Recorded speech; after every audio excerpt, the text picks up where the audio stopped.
जेब्ला खाथियावहाय सिख्लाफोर थायो अब्ला माने फिल्डजोंनो माने बेफोरबायदि खननो हानाय जाहैयो आरो नोंबो एसे ट्राइ नायनाय आं मेथाइ रोजाबनांगौबा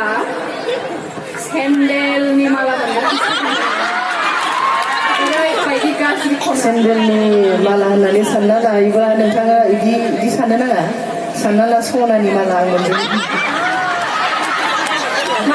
एकदम सेन्देल खुबैजानायखौ लुबैखायो बे सोमखोरा नङा रायजोफोर जों सानैजों बे आंनि आब' ओमफ्राय आङो फंबाय मानो होनब्ला जों सानैजों बिदिनो गोबां धेमालि खालामलायो जास्ट जकसो माने साननो नाङा आरो नोंथांमोना बिदि होननानै थारैनो माने लांहिननिनो सोमखोर बसुमतारिया सासे जाखांफु सिंगार बयनिबो सापर्ट नांगोन बिराद गोजौसिम थांगोन सोमखोरा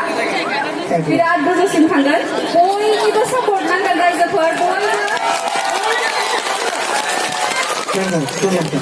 थेंक इउ